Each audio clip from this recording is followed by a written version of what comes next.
Hey everyone, welcome back. Today we're going to take a look at this LED tester. This was a kit that I bought off of Tindie. It's made by company ledsales.com.au. So they're an Australian company, and it cost about $25.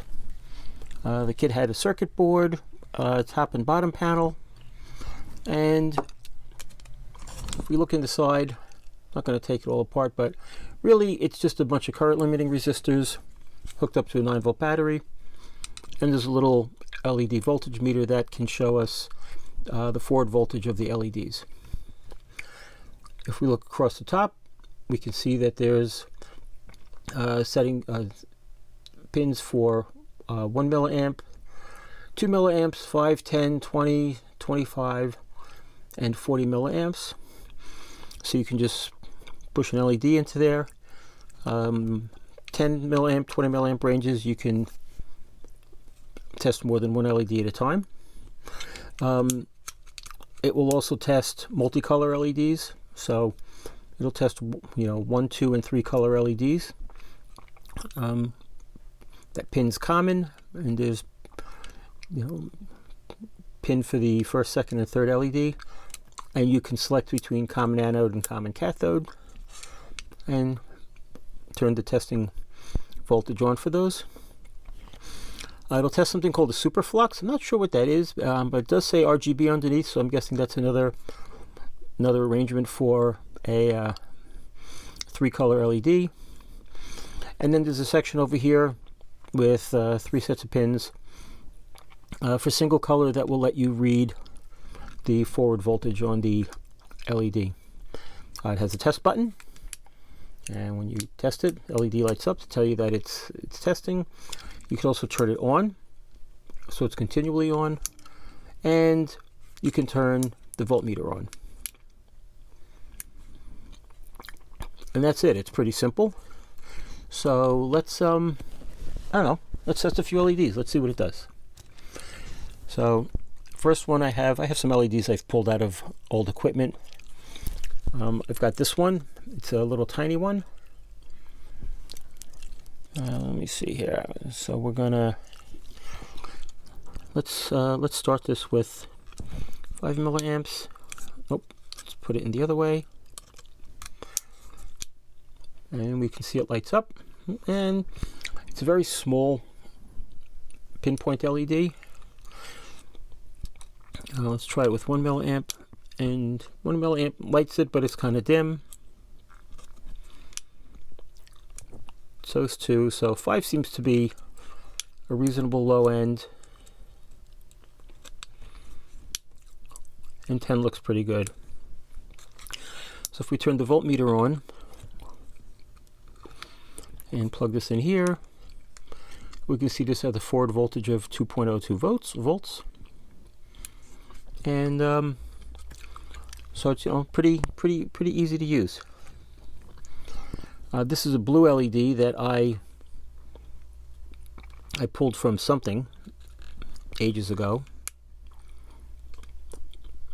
The voltmeter doesn't show you forward voltage unless you plug it in over here, but 10 milliamps here seems to light this up pretty well.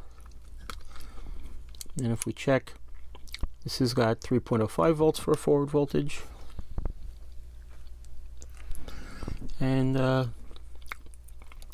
let's try this. So this is a 2-color LED. Has 3 leads. So let's plug this in here. And let's put on pin 1. And we can see that showing it's green. Pin 2 is red. It doesn't look red, but it's red. And if we put them both on,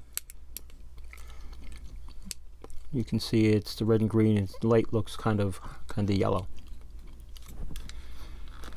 So that's pretty handy. So something that's nice as far as with the design of this, using little connectors like that, is it'll let you hook up to stuff that's on a breadboard. So if we look here, I've got a couple 7-segment LEDs. These are some old bubble type LEDs. These used to be used in used to find those in pocket calculators. But let's give this a try here. I have it hooked up to this larger 8-segment LED. So we'll test it at 5 milliamps, and it lights up quite nicely. If I come over here to test forward voltage, see it's 1.85 or 1.9, close to 1.9, which is pretty standard for a red LED. So the other thing that's nice with this is if you have something, let's say like this old display, and you want to figure out the pinout on it, because I don't have any specs on it, what we can do is we can set this to a low current. So we'll set this to 5 milliamps. Probably pretty safe that we're not going to burn anything out. And we can go through the pins, and if we look, we can see that we've lit one up here. One of them's lit up here. That's one segment.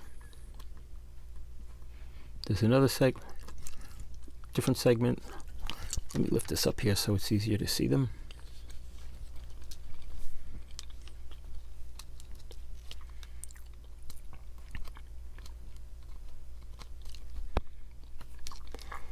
And if we move over, we can get to another digit. There's a digit in the middle.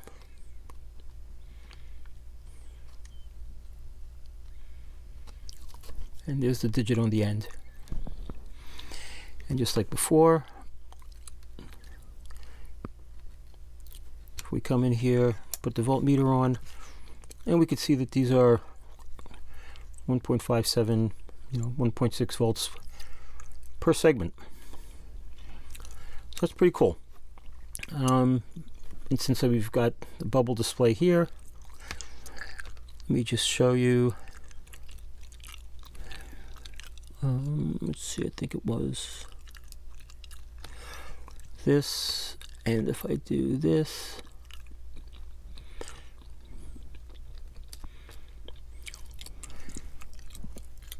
you can see that I've got, let's move that out of the way,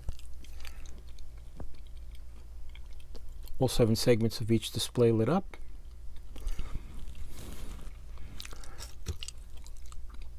And lighting them all up takes a little bit more current. I'm going to go into for the 40 milliamps.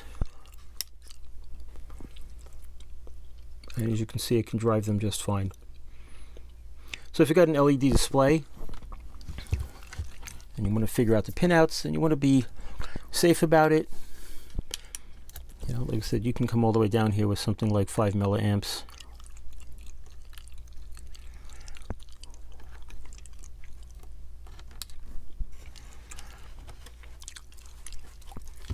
Which will drive all the segments here, but very dimly. And that's it. In addition to the tester, it did come with a set of clip leads. So if you had LEDs that you wanted to test, let's get these right, that you couldn't plug in here for some reason. Let's say like I have on this little test board.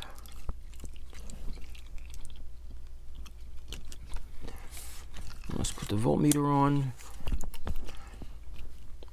and we can see the red one is 2 volts, 2.5, 2.7, 3.17. And you can also just test regular diodes as well. I mean, here's the diode I have here. Obviously, the settings up top are going to be less useful, but if you're just looking for forward voltage, this one's 1.4. This is a Zener. This is a 0.65. This is silicon diode, 0.62. And this is, I think this is a Schottky. This is 0.22. So yeah, most of your average digital multimeters will have a diode test on them. A lot of them don't do above 2 volts or 3 volts. I know that if I use my regular multimeter and I try and test some LEDs that are like 3 volt LEDs, it doesn't work. So it's nice to have something that can go up to, in theory, 9 volts. So might be good for strings of LEDs, etc. But that's it. Quick little video. Definitely worth. It was definitely worth putting together. Took me maybe half hour to solder. It's a lot of solder points, but it's nice. I like it.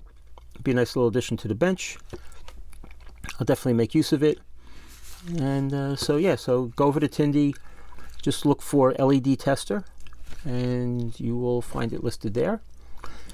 And pick it up. Took about, I think, 2 weeks to get here. So, nice little project. All right, that's it. Thanks for watching. Questions, comments, put them below. See you soon. Bye.